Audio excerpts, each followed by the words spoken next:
지금 담임 목사님 부부가 세미나차 참석 중이라 오늘 오전에는 제가 말씀을 전하고 오후에는 김종현 목사님께서 말씀을 전하게 되었습니다. 부교육자들이 말씀을 전할 때 가장 좋은 것은 짧게 한다는 것, 은혜 받는 건 둘째치고 짧게 한다는 것, 최대한 짧고 굵게 하도록 노력해 보겠습니다. 혹시 여러분들은 삼포 세대에 대해서 삼포 세대라는 말을 들어보셨나요? 삼포가 뭐예요? 결혼 포기. 네. 또 자녀 포기. 또 네. 맞습니다. 두 가지는 맞았고 하나는 연애 포기. 연애 포기, 결혼 포기, 출산 포기. 이것을 삼포라고 하는데 이제 삼포 세대란 말은 옛날 말이 돼버렸습니다. 이제는 연애와 결혼과 출산뿐만이 아니라 취업, 내 집 마련을 포기한 오포 세대, 건강관리와 외모관리까지 포기한 7포 세대, 인간관계와 미래에 대한 희망까지 포기한 9포 세대, 그리고 마지막으로 삶까지 포기한다고 하는 10포 세대 또는 완포 세대, 그리고 전포 세대라는 그러한 용어가 지금 등장했습니다. 이 모든 것을 통틀어서 N포 세대라고 불리는데 이 N포 세대는 방금 말했던 연애, 결혼, 출산, 취업, 내 집 마련, 건강관리, 외모관리 등 인생의 많은 부분을 포기한 20, 30대 청년 세대를 뜻하는 단어입니다. 인터넷을 보니까 한 업체에서 20, 30대 성인 남녀 955명을 대상으로 설문조사를 했는데 10명 중에 8명이 N포 세대라고 합니다. 우리나라 전체 인구로 봤을 때 그러면 거의 젊은이들 가운데 80%가 N포를 하고 있다는 것입니다. 그 중에 취업난과 경제적 어려움 등으로 포기한 것이 있는지 여부를 또 질문을 했는데 75.7%가 포기한 것이 있다라고 응답을 했고 나머지 24.3%만 포기한 것이 없다라고 응답을 했습니다. N포 세대가 포기한 것 중에 1위가 취미, 여가활동이고 2위가 결혼, 3위가 연애, 4위가 꿈과 희망, 5위가 내 집 마련이었습니다. 설문조사가 말해주듯이 오늘날의 대한민국의 젊은이들은 결혼과 연애를 포기해버렸습니다. 그러니 자연적으로 출산율이 낮아진 것이 어쩌면 당연한 일일지도 모르겠습니다. 작년 2022년을 기준으로 우리나라 출산율이 몇 퍼센트인지 아시나요? 뉴스에 계속 나왔었는데 우리나라 출산율이 0.78명이었습니다. 이것은 OECD 38개국 회원 중에서 가장 낮은 수치입니다. OECD 회원국의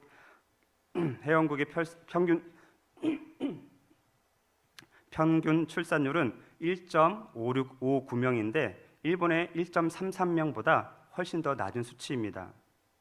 출산율이 이렇게 계속 하락해 간다면 아마도 30년, 40년 뒤에는 우리 대한민국 자체가 존재 위기에 봉착할 수도 모를 일입니다.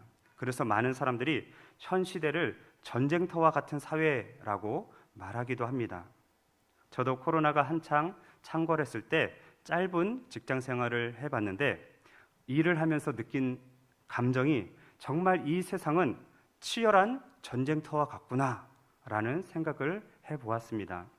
이런 청년 세대의 심각한 문제들을 생각해 볼 때 아직도 끝나지 않은 러시아와 우크라이나의 전쟁처럼 총과 칼, 탱크와 전투기, 전함과 잠수함, 미사일과 드론 같은 무기로 싸우는 전쟁만이 진짜 전쟁이 아니라 연애, 결혼, 출산, 취업, 내 집 마련 이런 것들 현실적인 문제, 그리고 건강과 외모 이런 육체적인 문제, 그리고 인간관계, 불안한 미래, 죽음과 같은 영적인 문제들까지 이 모든 것을 아우러서 우리의 인생살이 자체가 넓은 의미에서 전쟁에 속하지 않나라고 그렇게 생각이 듭니다.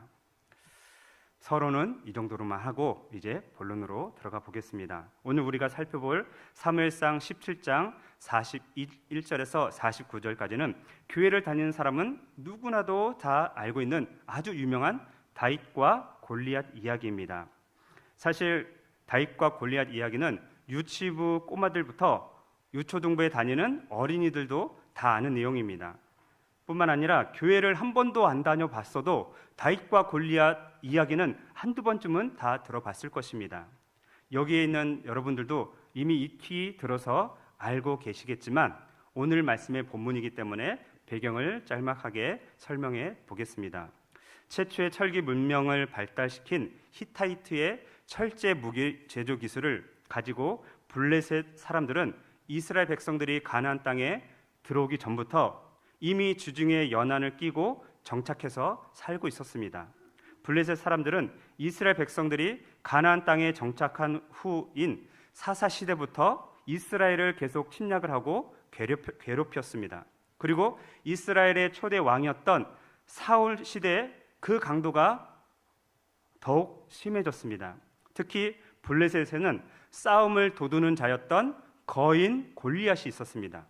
골리앗, 이 이름 석자만 들어도 이스라엘 전체 군대는 두려움과 공포의 도가니에 빠질 정도였습니다. 그는 키가 약 292m, 3m 정도에 되는 어마어마한 큰 키입니다. 갑옷의 무게만 해도 80kg, 그리고 창을 들고 있는데 창끝의 무게만 해도 10kg. 이 정도 사람을 누가 맞서서 싸울 수 있는 용기를 가지고 있겠습니까? 그러던 어느 날 아버지 이새가 자신의 막내 아들이자 아직까지 10대였던 다윗을 전쟁터로 보냅니다. 전쟁터로 보낸 이유는 3명의 형들, 그 형들이 아직 무사히 살아있는지 그들의 생사를 알아보라고 전쟁터로 보냈던 것입니다.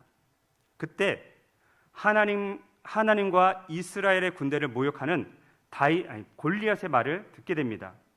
그 말을 들었던 소년 다윗의 심장은 벌렁거리기 시작합니다. 그리고 피가 뜨거워지는 것을 느낍니다. 그리고 조금 더 망설임 없이 내가 가서 살아계신 하나님을 모욕하는 저 할례 받지 못한 블레셋 사람을 죽이고 오겠습니다 라고 주위에 있는 군인들한테 얘기합니다.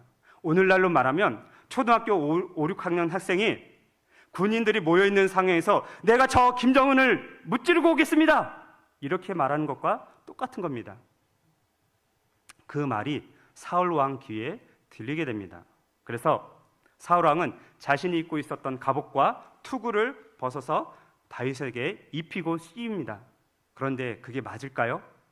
몇 걸음 걸어보고 도저히 맞지 않고 익숙하지가 않아서 투구와 갑옷을 벗어버리고 손에 막대기와 그리고 물매와 돌을 들고 젊은 사자처럼 골리앗을 향해서 위풍당당하게 걸어 나아갑니다. 그 모습을 본 골리앗 이렇게 이야기합니다. 네가 나를 개로 여기고 지금 막대기를 가지고 내게 나왔느냐? 말만 들어도 아주 재밌는 그러한 표현 같습니다. 네가 나를 개로 여기고 막대기를 가지고 나하고 싸우겠다고? 그러자 소년 다윗은 아주 큰 목소리로 이렇게 외칩니다. 너는 칼과 창과 단창으로 내게 나오거니와 나는 만군의 여호와의 이름 곧 내가 모욕하는 이스라엘의 군대의 하나님 이름으로 내게 나가노라. 오늘 여호와께서 너를 내 손에 넘기시리니 내가 너를 쳐서 내 목을 베고 블레셋 군대의 시체를 오늘 공중의 새와 땅의 들짐승에게 주어 온 땅으로 이스라엘의 하나님이 계신 줄을 알게 하겠고 또 여호와의 구원하심이 칼과 창에 있지 아니함을 이 무리에게 알게 하리라. 전쟁은 여호와께 속한 것인즉 그가 너희를 우리 손에 넘기시리라 라고 그렇게 외칩니다. 그러면서 다윗은 손살같이 달려가면서 자기 손에 있었던 물매에 돌을 얹어놓고 푸른 창공을 향해 정확히 물매를 던집니다. 그리고 물매에서 날아온 그 돌이 블레셋 장수였던 골리앗 이마를 때립니다. 골리앗은 고목나무처럼 쓰러져 버립니다. 소년 다윗은 다시 한번 달려가서 골리앗이 가지고 있었던 그 큰 칼로 골리앗의 목을 베우고 그리고 승리의 함성을 외칩니다. 그 모습을 지켜봤던 블레셋 사람들은 허둥지둥 도망치기 시작합니다. 그리고 이스라엘 사람들은 그 뒤를 쫓아가면서 마치 추수날 이삭을 줍는 것처럼 그렇게 블레셋 군대들을 무찌르게 됩니다. 이것이 본문 말씀의 짤막한 배경입니다. 이제 말씀을 통해서 하나님께서 오늘 우리에게 주시고자 하는 교훈에 대해서 알아보도록 하겠습니다. 오늘 말씀의 주제이자 핵심은 47절 중반절에 기록된 전쟁은 여호와께 속한 것이라는 말씀입니다. 성경에 기록된 전쟁은 두 가지가 있는데, 첫 번째는 이스라엘과 블레셋이 실제로 벌였던 전쟁이고, 또 하나는 신들의 전쟁입니다. 실제적인 전쟁은 제가 짤막하게 말씀을 드렸기 때문에 넘어가기로 하고, 여기서는 신들의 전쟁에 대해서 알아보도록 하겠습니다. 신들의 전쟁은 영어로는 홀리 워라고 그렇게 합니다. 즉 영적인 전쟁을 뜻하는 말이기도 합니다. 그래서 골리앗은 그가 믿는 신들의 이름으로 다윗을 저주합니다. 우리 43절 말씀을 같이 한 목소리로 읽어보겠습니다. 43절 시작. 블레셋 사람이 다윗에게 이르되 내가 나를 개로 여기고 막대기를 가지고 내게 나왔느냐 하고 그의 신들의 이름으로 다윗을 저주하고, 블레셋 장군이었던 골리앗은 신들의 이름으로, 자신이 믿는 신들의 이름으로 다윗을 저주했습니다. 그러면 다윗은 거기에 뒤질세라 이렇게 이야기를 합니다. 전쟁은 여호와께 속한 것인즉 그가 너를 우리 손에 넘기시리라. 블레셋 신들과 여호와 하나님과 한판 승부를 벌이는 영적 전쟁이 시작된 것입니다. 이처럼 골리앗은 자신이 섬기는 신들의 이름으로 다윗을 저주했고, 다윗은 전쟁은 여호와께 속한 것이다 라고 하면서 맞대응을 했습니다. 그래서 한 신학자가 이것은 골리앗과 다윗의 결투가 단순한 힘의 대결이 아닌 다분히 종교적인 색채를 띤 것으로 이방 종교와 여호와 신앙과의 싸움이다, 영적 전쟁이었다라고 그렇게 말을 합니다. 그렇다면 우리의 진짜 적은 누구이겠습니까? 우리의 진짜 적은 우리 눈에 보이는 그 어떤 사람이 아닙니다. 우리의 진짜 적은 마귀 또는 사탄입니다. 이미 여러분들이 담임 목사님의 설교를 통해서 들었겠지만 마귀와 사탄은 다른 존재가 아닙니다. 마귀가 곧 사탄이고 사탄이 곧 마귀입니다. 때로는 마귀 사탄이라고 불리기도 하고 사탄 마귀라고 불리기도 합니다. 또 어느 때는 마귀와 사탄을 동시에 사용하기도 합니다. 예수님께서 요한에게 세례를 받으신 후에 성령에게 이끌려서 마귀에게 시험을 받으러 광야로 나갑니다. 그리고 광야에서 마귀에게 3번의 시험을 하나님의 말씀으로 이겨낸 후에 이렇게 말씀하십니다. 사탄아 물러가라. 기록되었을 때 주 너의 하나님께 경배하고 다만 그를 섬기라. 그리고 그 다음 구절에는 이에 마귀는 예수를 떠나고 천사들이 나와서 수종드니라. 사탄과 마귀는 같은 존재인데 이름만 바뀌어서 불렸다는 것을 우리가 성경을 통해서 알 수 있습니다. 원래 사탄 또는 마귀는 하나님으로부터 지음받은 피조물 중에서 가장 아름답고 또 존귀한 천사장 중에 하나였습니다. 그가 너무나 아름답게 지어진 것을 알고는 교만해져서 하나님처럼 되려고 하나님께 대항을 합니다. 하나님께서는 그 사실을 알고 사탄을 하늘에서 지상으로 쫓아내 보내십니다. 그때 그를 따르던 하늘에 있는 천사 3분의 1이 함께 쫓겨나게 됩니다. 그래서 그 부와 천사들을 성경적으로 타락한 천사들이라고 부르고 우리가 일반적으로는 귀신들이라고 부릅니다. 귀신들, 우리가 부르는 귀신들, 전 세계 어떤 귀신들이 들이든지 간에 그들은 다 타락한 천사들이고 하늘에서 쫓겨난 천사물이라는 것입니다. 성경은 이렇게 증언합니다. 큰 용이 내쫓기니 옛 뱀, 곧 마귀라고도 하고 사탄이라고도 하며 온 천하를 꿰는 자라. 그가 땅으로 내쫓기니 그의 사자들도 그와 함께 내쫓기니라. 사탄, 곧 마귀가 하늘에서 내쫓기고 그의 사자들, 그를 쫓는 천사 3분의 1이 함께 내쫓겼다라고 성경은 분명히 우리에게 가르쳐주고 있습니다. 우리는 과거부터 현재까지 이 마귀, 사탄과 타락한 천사들과 영적인 전쟁을 벌이고 있습니다. 우리가 서 있는 이곳이 바로 치열한 영적 전쟁터라는 것입니다. 그래서 베드로는 오늘 우리들에게 이렇게 권면을 합니다. 근신하라, 깨어라. 너희 대적 마귀가 우는 사자같이 두루 다니며 삼킬 자를 찾나니 너희는 믿음을 굳게 하여 그를 대적하라.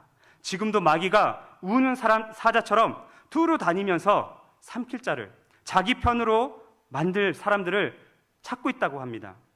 이미 불신자들은 찾지도 않습니다. 왜냐하면 이미 자기의 편이기 때문에.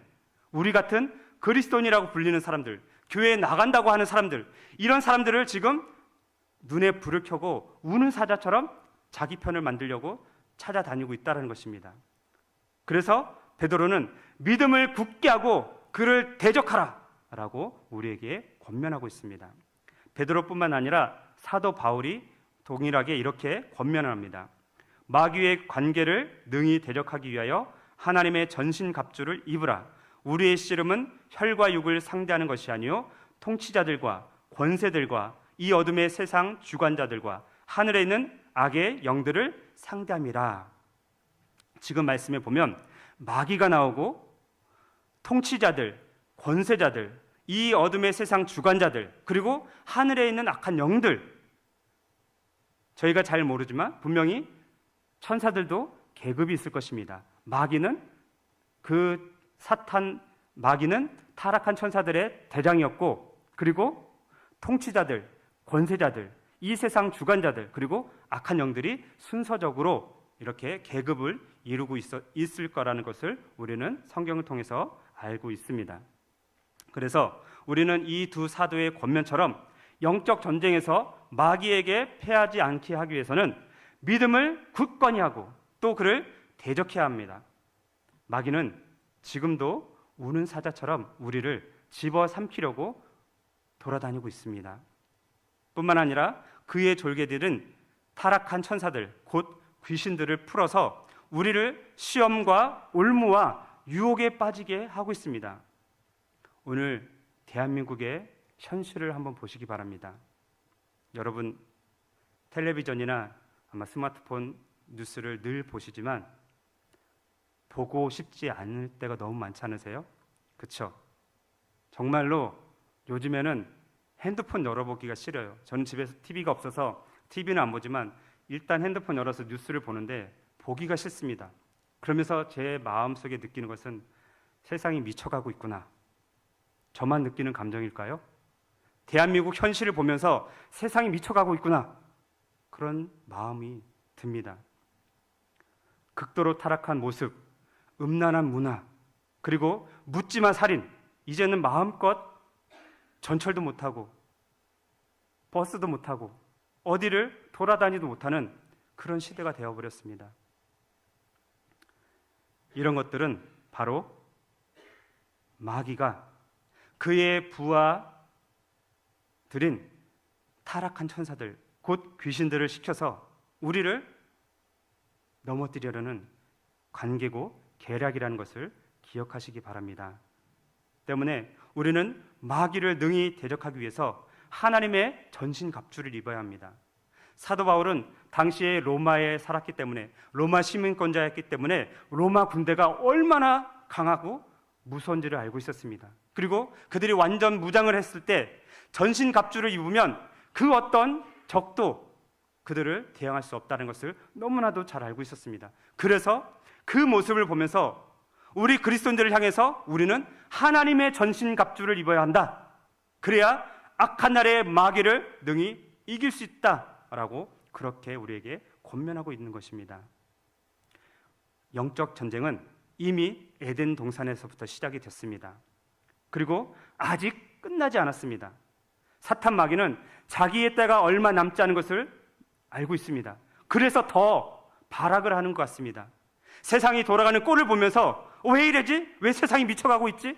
이렇게 탄식하고 앉아있는 것이 아니라 마귀의 때가 얼마 남지 않아서 지금 발악을 하는구나. 우리가 더 껴 있어야겠구나. 이 영적 전투에서 승리해야겠구나. 이런 마음을 가지시기 바랍니다.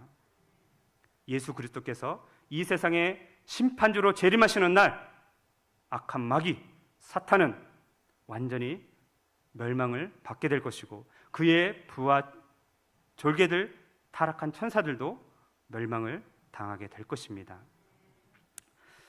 소년 다윗은 거인 골리앗의 외모만 본 것이 아니었습니다. 그는 골리앗 뒤에 숨어있는 마귀까지 영적인 눈을 가지고 보았던 것입니다. 즉 영적으로 끼어 있었던 사람이었습니다. 다윗의 고백을 다시 한번 들어보시기 바랍니다. 너는 칼과 창과 단창으로 내게 나아오거니와 나는 만군의 여호와의 이름 곧 내가 모욕하는 이스라엘 군대의 하나님의 이름으로 내게 나가노라.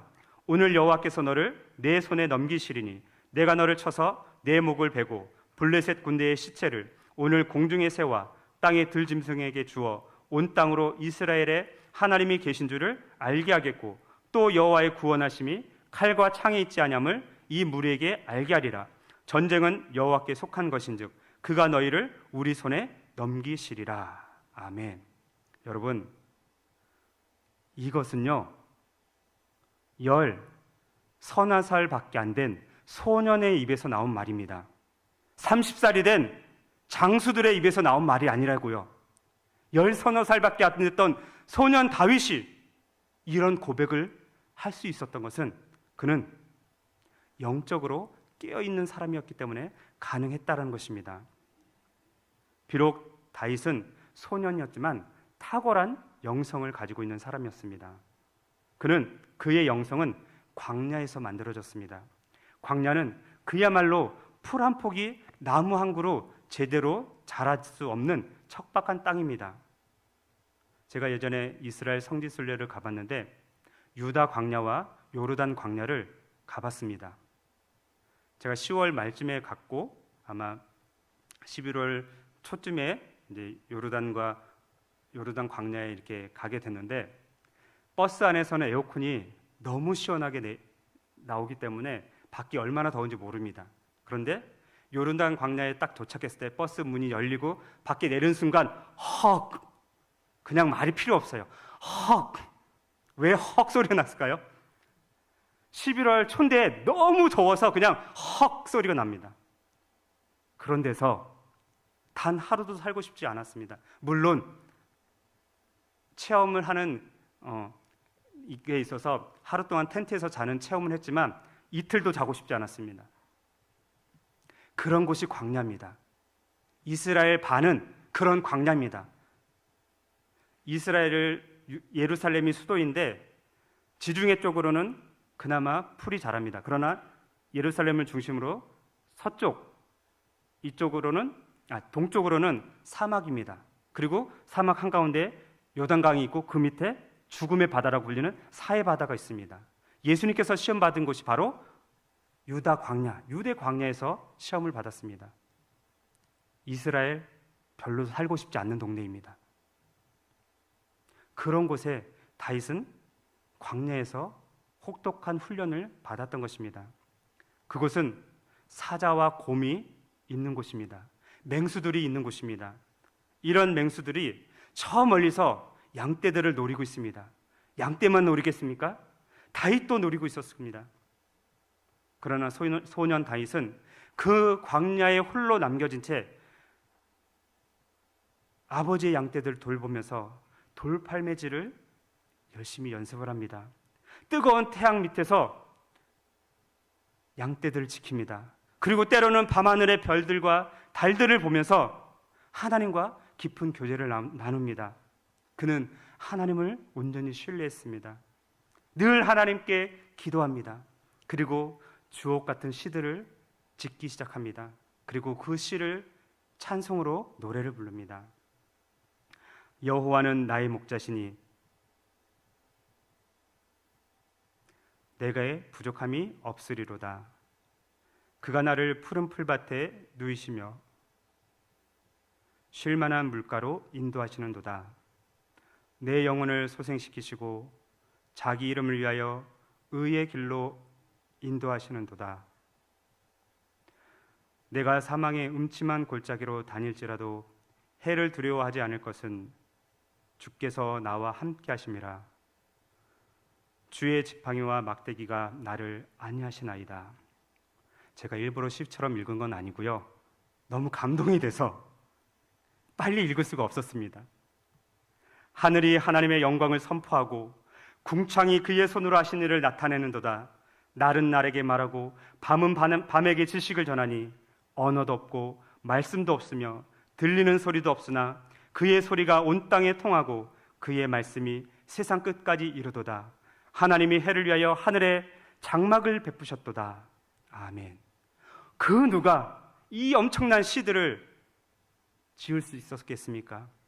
광야에서 홀로 하나님과 만나며 영성을 쌓았던 다윗 외에는 그 누가 이런 아름다운 시들을 지을 수 있었겠습니까? 광야는 하나님을 만나는 장소입니다. 수요일 오전 예배에 나오신 우리 장로님들, 권사님들, 우리 어르신들이 많이 계시는데, 제가 사회복지사 한 1년 하면서 이 어르신이 배웠어요. 장로님, 권사님보다 이제 연세 드신 분 보면은 어르신 이게 입에 좀 뱉는데, 우리 어르신들이 많이 참여했는데, 우리 어르신들은 6.25와 보릿고개가 생각나실 겁니다. 그렇죠? 여러분, 그 힘든 시기를 지내면서 난 자살을 해야겠다 생각해 보신 적 계셔요? 나 지금 힘들어서 이 보릿고개 도저히 나 힘들어서 그냥 죽어버려야겠다 이렇게 생각하신 분들 계세요? 한 분도 안 계시죠? 어떻게 하면 이 보릿고개를 넘겨볼까? 어떻게 하면 이 힘든 상황을 견뎌내고 살아볼까? 이렇게 생각하시면서 여기까지 오셨잖아요. 그렇죠? 그런데 지금 세대는 다릅니다. 지금은 서두에서 말씀드렸던 것처럼 20, 30대의 많은 젊은이들이 마지막 탈출구로 자살을 선택합니다. 이미 다 알고 있겠지만 OECD 국가 중에서 우리 대한민국은 자살률이 1위입니다. 부동의 1위. 우리는 1위 너무 좋아하죠. 뭐든지 1등 해야 돼요. 그렇죠? 2등은 안 쳐줘요. 3등은 그냥 명함도 못 내려요. 어떤 거든지 1등 해야 돼요. 그래서 20년 넘도록 자살률 1위입니다. 대통령도 자살하고, 시장도 자살하고, 연예인도 자살하고, 선생님도 자살하고, 학생도 자살하고. 이제 우리 대한민국은 자살공화국이라는 말은 옛말입니다. 남녀노소를 망라하고 우리 대한민국은 하루에 40명씩 자살한다고 합니다. 우리는 마귀와 영적 전쟁을 치르고 있습니다. 영적 전쟁에는 종류가 많지만 저는 자살이 가장 큰, 가장 치열한 영적 전쟁이라고 생각을 합니다.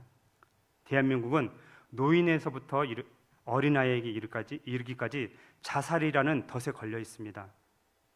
물론 예수님을 믿지 않는 사람들은 마귀의 종이 되고 마귀의 자녀가 되었기 때문에 뭐 자살하면 어때? 그냥 끝나면 그냥 없어지는 거지. 또는 다음 생에 동물로 태어나면 되지.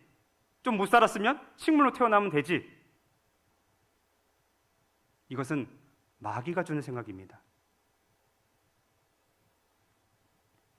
우리는 예수님을 구주와 주님으로 믿는 사람들입니다. 그런 우리는 마귀의 이런 괴략에 넘어가면 안 됩니다. 어떠한 일이 있어도, 무슨 일이 있어도 자살은 1도 생각하면 안 됩니다. 그런 생각이 들 때마다 마귀야, 나사렛 예수 그리스도의 이름으로 명하느니 물러가라, 이렇게 외치시고 기도하시기 바랍니다. 자살률 중에서 어르신들 자살률이 가장 높다고 합니다. 제가 아버지랑 함께 살고 있는데요, 올해 80살이거든요. 제가 고등학교 1학년 때 한 번, 그리고 3년 전에 또 한 번, 2번의 자살 소동을 벌였습니다. 집에 모시고 살고 있는데 그랬어요. 고등학교 1학년 때 제가 그것을 현장에서 목격을 했기 때문에 아버지가 무슨 행동을 하고 딱 무엇을 보는 순간 또 발동을 하는구나 라는 것을 직감을 했습니다. 그리고 그 도구들을 빼앗았는데 마귀는 우리를 어떻게 하면 인생을 그냥 끊어버리도록 자살하도록 그렇게 하고 있습니다. 여러분, 절대로 자살을 생각하거나 그렇게 행동으로 하지 마시기 바랍니다. 우리는 영적 전쟁에서 마귀와의 전쟁에서 반드시 승리해야만 합니다. 그렇다면 우리가 어떻게 하면 영적 전쟁에서 승리할 수 있겠습니까? 짧게 방법을 말씀드리고 마치겠습니다.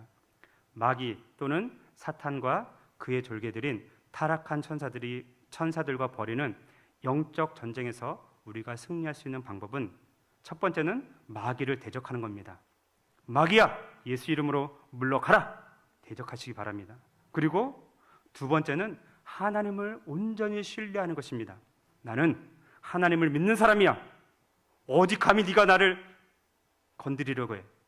이렇게 입으로 고백하면서 마귀를 대적하시기 바랍니다. 다윗은 아버지 양떼를 칠 때 사자와 곰이 나타나서 양떼를 잡아먹으려 하고 자기를 위협하려 할 때도 뿐만 아니라 거인 골리앗과의 전투에서도 그들을 대적했습니다. 그리고 하나님만을 온전히 신뢰했습니다. 그래서 적들로부터 당당히 승리할 수 있었던 것입니다. 다윗이 소년 시절부터 하나님을 그렇게 온전히 신뢰했기 때문에 하나님으로부터 유일무이하게 이러한 칭찬을 받게 됩니다. 여호와께서 그의 마음에 맞는 사람을 구하여 여호와께서 그를 그의 백성의 지도자로 삼으셨느니라. 하나님께서 다윗을 향해서, 그것도 소년인 다윗을 향해서 쟤는 내 마음에 맞는 사람이야. 옛날 성경이 더 마음에 맞는 것 같아요. 내 마음에 합당한 사람이야. 다윗뿐만 아니라 여러분들을 향해서 하나님께서 아무개는 내 마음에 합당한 사람이야. 내 마음에 맞는 사람이야. 왜냐하면 나를 신뢰하고 온전히 나를 쫓기 때문에 이러한 놀라운 칭찬을 받을 수 있는 저와 여러분들이 되시기를 간절히 바라겠습니다. 이제 말씀을 맺겠습니다. 우리의 싸움은 혈과 육에 가는 싸움이 아닙니다. 우리의 싸움은 악한 마귀와 영적인 싸움입니다. 이 영적인 싸움에서 우리는 반드시 이겨야 됩니다. 이길 수 있는 방법은 악한 마귀를 대적하고 또한 하나님을 온전히 신뢰하는 것입니다. 그럼으로써 악한 마귀와의 전쟁에서 승리하는 저와 우리들이 되기를 간절히 바라겠습니다. 기도하겠습니다. 하나님 아버지, 은혜와 사랑을 감사를 드립니다. 오늘도 하나님께서 우리에게 귀하고 복된 날 허락하여 주시고 주님 전에 나와 하나님을 예배하며 찬양하며 주님 앞에 영광을 올려드릴 수 있도록 은혜를 베풀어 주셔서 진심으로 감사를 드립니다. 하나님, 오늘 우리가 소년 다윗이 거인 골리앗과의 싸움을 통해서 전쟁은 하나님께 속한 것이라는 것을 들었습니다. 소년 다윗은 이미 마귀 뒤에, 골리앗 뒤에 숨어있는 악한 마귀를 보았고 그와의 영적인 싸움에서 승리하게 된 것을 우리는 말씀을 통해서 들었습니다. 주님, 우리도 이 악한 세상, 또 음란하고 타락하고 정말 말할 수 없이 미쳐가고 있는 이 세상에서 영적인 싸움을 싸우고 있는데, 마귀와 영적인 전투를 벌이고 있는데 능히 승리할 수 있도록 우리에게 은혜를 더하여 주옵소서. 악한 마귀가 우리를 유혹할 때마다, 악한 마귀가 우리를 자살로 몰고 갈 때마다 악한 마귀야, 나사렛 예수 그리스도의 이름으로 명하노니 물러가라 라고 대적하며 하나님을 온전히 신뢰함으로 이겨낼 수 있도록 은혜 내려 주시옵소서. 주님께 모든 영광 올려드리며 우리 주 예수님의 이름으로 기도드렸습니다. 아멘. 하늘에 계신 우리 아버지, 아버지의 이름을 거룩하게 하시며 아버지의 나라가 오게 하시며 아버지의 뜻이 하늘에서와 같이 땅에서도 이루어지게 하소서. 오늘 우리에게 일용할 양식을 주시고 우리가 우리에게 잘못한 사람을 용서하여 준 것 같이 우리 죄를 용서하여 주시고 우리를 시험에 빠지지 않게 하시고 악에서 구하소서. 나라와 권능과 영광이 영원히 아버지의 것입니다. 아멘. 우리 말씀을 생각하면서 주여 3번 부르고 개인 기도하고 돌아가겠습니다. 주여, 주여, 주여.